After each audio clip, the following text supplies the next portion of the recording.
આજે તો ઘરે આવી ગયા મહેમાન એટલે કાળા તડકાની કુલ્ફી ને આઈસ્ક્રીમની જમાવટ પાડી દીધી.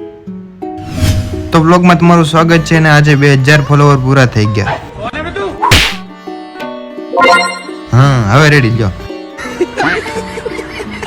2000 ફોલોવર પૂરા થવાની ખુશીમાં મારી બેને ખવડાવી દીધી રગડાપુરી. મજા આવી ગઈ હો.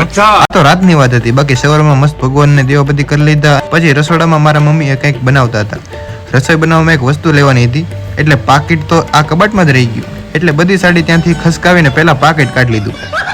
બપોરા કરી લીધા એટલે તડકામાં સુઈ ગયો અને જાગીને જોયું તો ઘરે આવેલો તો મારો માસીભાઈ. એટલે પહેલા તો મારો ભાઈ સિંગ શેકી નાખી અને પછી ક્વોલિટી આઈસ્ક્રીમની ફૂલ બાકાજીકી બોલાવી દીધી.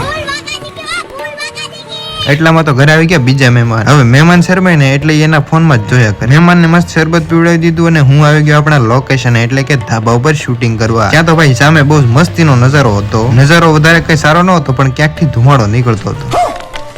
એ જોઈને મારી યાર આવેલો હતો સાગર. એ જોઈને બહુ ખુશ થઈ ગયો. આપણે કેમેરામાં નહીં પણ મોબાઈલથી શૂટિંગ કરવાનું હતું. શૂટિંગ પતાવ્યું ને ત્યાં તો સાંજ પડી ગઈ. સાંધામાં અમે દેખાવા માંડ્યા. ઘર ભેગું થાને ભાઈ. માયાભાઈએ કીધું એટલે હું આવી ગયો. 7 વાગી ગયા ને ઘરે.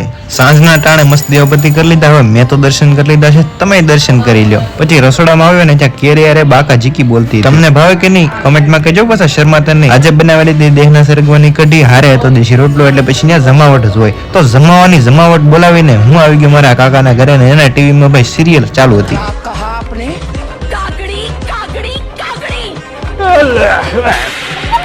ઘણા દિવસથી એના ઘરે બિલાડી પણ આવતી હતી. પહેલા એ એકલી રમતી હતી. પછી મેં રમાડવાનું ચાલુ કર્યું ને ત્યાં તો એ કંટાળીને ભાગી ગઈ.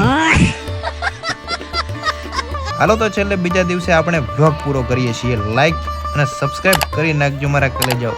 મળશું નવા વિડીયોમાં.